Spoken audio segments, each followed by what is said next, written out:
FIR,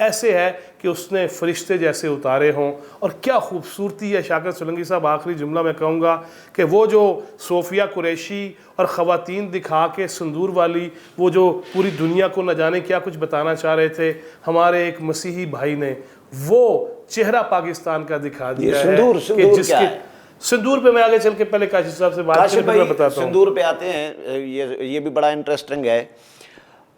مذاکرات بھارت کہہ رہا ہے کہ کشمیر پہ تو نہیں ہم کریں گے, ہم کسی کی ثالثی بھی نہیں مانیں گے. وہ کہہ رہا ہے کہ جی کشمیر, مقبوضہ کشمیر کا تو قصہ پورا ہو چکا ہے, وہ تو کلیئر ہو چکا ہے, اب آزاد کشمیر متنازع علاقہ ہے, اس پر بات ہم کر سکتے ہیں, باقی نہیں تو مقبوضہ کشمیر پہ. تو آپ سمجھتے ہیں کہ جس طرح بھبکیاں دے رہا تھا جنگ کی, یہ کریں گے وہ کریں گے, جس طرح پسپائی ہوئی ہے ان کی, تو اس پہ بھی پسپائی اختیار کرنی پڑے گی جب امریکی صدر ٹرمپ درمیان میں آئیں گے, امریکہ آئے گا, سپر پاور ہے ظاہر ہے. تو بھارت کے پاس چارہ کیا ہے؟ کشمیر, پاکستان تو کشمیر نہیں چھوڑے گا, سیدھی سی بات ہے.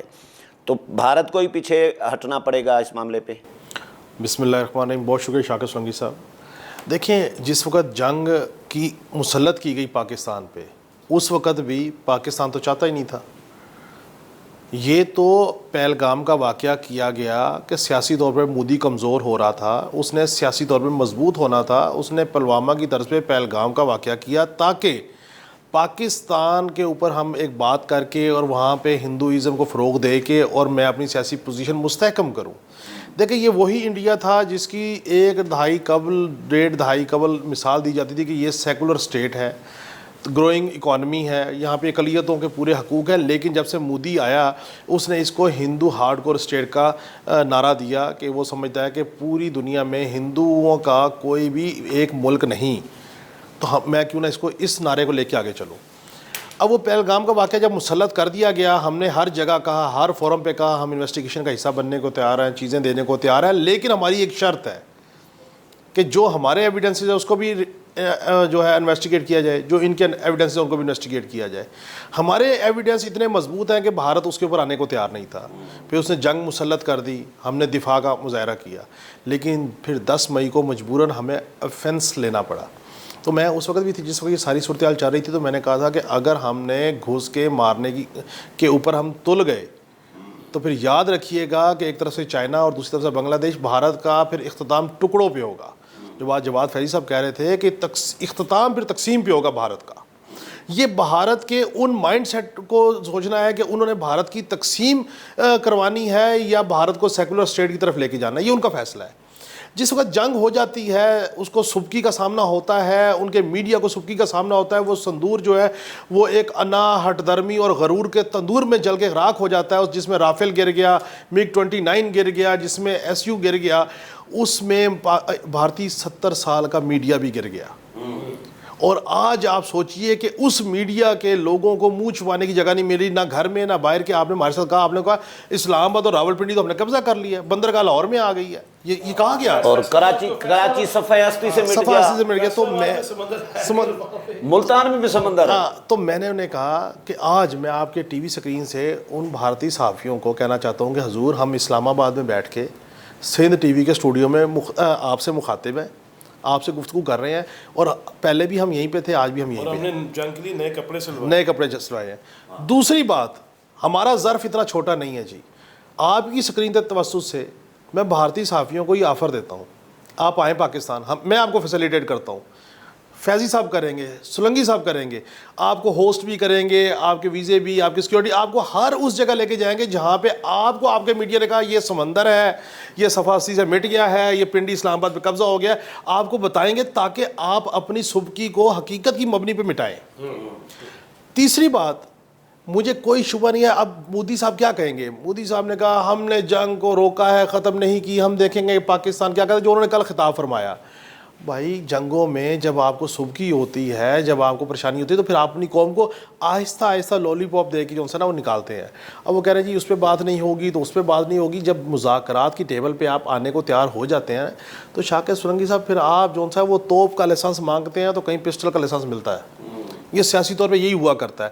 اب پہلے اس ٹیمپریچر کو کول ڈاؤن کیا جائے گا, چیزوں کو پیچھے لے کے جایا جائے گا, اس کے بعد راستہ نکالا جائے گا. اگر سندھ طاس معاہدے پہ بات نہیں ہونی, اگر مقبوضہ کشمیر کی آرٹیکل 370 پہ بات نہیں ہونی تو پھر بات کس پہ ہونی ہے؟ پھڈا ہے کیا؟ پھر پھڈا کیا ہے؟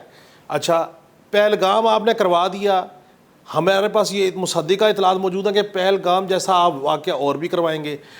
اگر پہلگام میں پاکستان یا پاکستان کا کوئی شہری انوالو ہے تو آج تک آپ ثبوت کیوں نہیں سامنے لے کے؟ آپ کو یہ تو پتہ لگ گیا کہ بندرگاہ جون سی ہے وہ لاہور آ گئی ہے, کراچی سفاسی سے مٹ گیا خدا نخواستہ ہے جی, اور ملتان جون سا ہے وہ ادھر بھی سمندر پہنچ گیا ہے. آپ کو آج تک یہ نہیں پتہ لگا کہ پہلگام میں کون سا بندہ اندر گھسا, کس نے فائرنگ کی, کس نے کیا کیا, کسی کا خاکہ, کسی کا کاغذ, کسی کی رہائش, کسی کا نمبر, کسی کی ٹیلی فون ریکارڈنگ, کوئی چیز سامنے نہیں آئی. آپ تو کہہ رہے تھے کہ ہم اتنا اسٹرانگ ہمارا وہ نیٹ ورک ہے دفاع کا کہ چڑیا پر نہیں مار سکتی. آپ یہ دیکھیں ہمارے لیے تو اللہ کی طرف سے نصرت آئی, اور یہ امتحان تھا کہ انڈیا اسرائیل نیکسس دنیا میں پہلے نمبر پہ ہے یا کوئی اور نیکسس بھی ان کو چیلنج کر سکتا ہے. آج یہ طے ہو گیا نیو ورلڈ آرڈر کے تحت انڈیا اسرائیل کا دفاع نیکسس ہر چیز سندور کے تندور میں گر گئی, اور پاک چائنا ٹرکی جون سا ہے وہ اپنی جگہ پہ اسٹیبلش ہو گئے. ہمارے اندر ایک نئی فورس نے جنم لیا. پہلے ہم 3 فورسز کی بات کرتے ہیں, ایئر فورس ہے, نیوی ہے, بری فورس ہے. اب ایک نئی فورس نے جنم لیا, وہ ہے سائبر فورس, جس نے 70% گرڈ بند کر دیے, جس نے جہاز جیم کر دیے, جس نے ان کی ہر چیز جیم کر دی.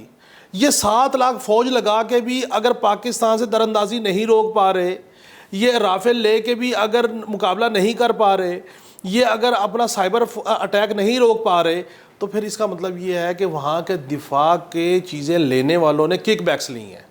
مودی نے ککس اپنے کارپوریٹ کے جو نہیں, رافیل پہ تو کرپشن کی کہانی آئی تھی. تو ہم نے تو ثابت کیا کہ آبادی کے لحاظ سے چھوٹا ملک, اکانومی کے لحاظ سے پرابلمیٹک ملک, آپ نے انویسٹمنٹیں کی. دیکھیں مودی کی 15 سال کی انویسٹمنٹ ڈوبی ہے, یہ کوئی چھوٹا صدمہ نہیں ہے اس کے لیے. بنگلہ دیش میں انویسٹمنٹ مودی کی ڈوبی, آپ کی BLA کے اوپر انویسٹمنٹ ڈوبی, خارجیوں پہ انویسٹمنٹ ڈوبی, آپ نے اپنے دفاع کے اوپر جو انویسٹمنٹ کی مودی کی وہ بھی ڈوبی. اور آپ نے پوری کوشش کی, شاکر سولنگی صاحب, پوری کوشش کی گئی کہ پاکستان کے اندر تقسیم کیسے ہوا دی جائے گی. آپ دیکھیے کہ آپریشن سے 4 دن پہلے انہوں نے BLA کے اور خارجیوں کو کہا کہ آپ انسرجنسیز کی واردات کیجیے. اس کے بعد آپریشن سے ٹھیک 72 گھنٹے پہلے ایک کمپین لانچ کی گئی. اے پارٹی کے سربراہ کو سوڈامائز کرنے کی ایک کمپین لانچ ہوئی بھارت میں. کیوں کہ اس پارٹی کے کارکنان شاید باہر نکلیں گے, بلو اپ کریں گے اور فوج کو پرابلمیٹک سائڈ لے کے جائیں گے. نہیں کیری ہوا آپ کا نیریٹو. تو اس کے بعد جب ہم نے مارا, ابھی تو ہم نے صرف بتایا کہ یار آپ نے ہم پہ میزائل فائر کیے ہیں, ہم بچ گئے, ہم نے میزائل فائر کیے, آپ نہیں بچ پائے, آپ کے طیارے گرے. آپ سوچئے کہ آج جو بھارت کی صورتحال ہے, بھارت کو کوئی بھی کاروباری پوائنٹ آف ویو سے ملک دفاعی آلات دے گا؟ امریکہ بھی نہیں دے گا سر, کہ بھائی آپ کو طیارے دیں گے, آپ کل طیارے گرا دیں گے تو ہماری مارکیٹ کے شیئر گر جائیں گے, تباہ کر دیں گے. دیکھیں آج قادر پٹیل نے کہا ہے کہ امریکہ اسی لیے آیا کہ امریکہ نے دیکھا کہ بھائی اس نے فرانس کا رافیل گرا دیا ہے, اس نے اسرائیل کا S-400 جو ہے وہ تباہ کرا دیا ہے, تو میرا سامان بھی تباہ کرا دے. اس سے پہلے دیکھیں دنیا کا ہماری صرف 4 گھنٹے کی ایکٹیویٹی سے دنیا میں ایک تبدیلی کیسے آئی. پوری مسلم امہ جو درد رکھتی تھی کہ ہر جگہ مار پڑ رہی ہے, آج ہر مسلمان پوری دنیا میں اس بات پہ خوش ہے کہ اسرائیل جس نے غزہ پہ بمباری کی اس کو بھی سبکی کا سامنا ہوا اور بھارت کو بھی ہوا. یہ پاکستان جو ہے مسلم امہ کے لیے ایک روشن مثال بنا. دوسری بات حوصلہ بنا. اور میں آپ کو ایک بات بتاؤں سر, میں امریکہ کا اس پرسپیکٹیو میں آنا نہیں دیکھ رہا جس پرسپیکٹیو میں قادر پٹیل صاحب نے کہا. اس کا پرسپیکٹیو یہ بھی ہو سکتا ہے کہ جب اسرائیل کے ڈرون گرا دیے گئے, انہوں نے تو تنزیہ جب اسرائیل کے ڈرون گرا دیے گئے تو آپ سوچئے کہ اگر یہی سارا مومنٹم رہتا, جنگ بندی کی طرف انڈیا نہ جاتا, یہی مومنٹم رہتا اور پاکستان کا رخ غزہ کے مسلمانوں کی طرف ہوتا, قبلہ اول کی طرف ہوتا, تو پھر کیا ہوتا؟ پاکستان کے پاس ایسی S-400 رشیا کا تھا اور رشیا ڈرون اسرائیل کے جی, اور رشیا نے چین کے ساتھ اسٹریٹجک تعاون بڑھانے کے اوپر سائن کیے. ٹرکش جو کرد تھے 4 دہائیوں سے مسلح جدوجہد کر رہے تھے ٹرکی میں, انہوں نے بند کر دی. یوکرین اور روس جو ہے وہ ایک ٹیبل پہ بیٹھنے کو تیار ہو گئے. غزہ کا معاملہ آپ نے دیکھا کہ وہ بھی ٹھیک ہو جائے گا. سو دنیا کو یہ بات سمجھ لگ گئی ہے کہ جنگ کسی کے حق میں نہیں ہے, لیکن اگر بھارت نے دیر پا امن اور دنیا نے اس خطے میں دیر پا امن دیکھنا ہے تو پھر آپ کو کشمیر کا مسئلہ حل کرنا پڑے گا. پھر ایسا نہیں ہو سکتا کہ کشمیر کا مسئلہ آپ حل نہ کریں, اور یہ نہیں ہو سکتا کہ بھارت کا جب چاہے خود ہی اپنے بندے بھیج کے مروائے اور پاکستان پہ الزام لگا دے. ہم تو پہلگام کے فالتو فلیگ آپریشن کو رو رہے تھے سر, امرتسر پہ میزائل گرائے, پنجاب میں خود میزائل گرائے اور نام پاکستان کا لگا دیا. تو بھارت دیکھیں ویسے ایک نیچرل فینومنا ہے کہ انسان اپنی آنے والی جنریشنز کے لیے لیگسی چھوڑتا ہے. اب جس کی آنے والی جنریشن ہی نہ ہو, اس مودی سے آپ توقع کر رہے ہیں کہ وہ آنے والی نسلوں کے لیے کام کرے گا یا سوچے گا, کیسے ممکن ہے؟ مودی کی تو بھائی آنے والی کوئی نسل ہے ہی نہیں.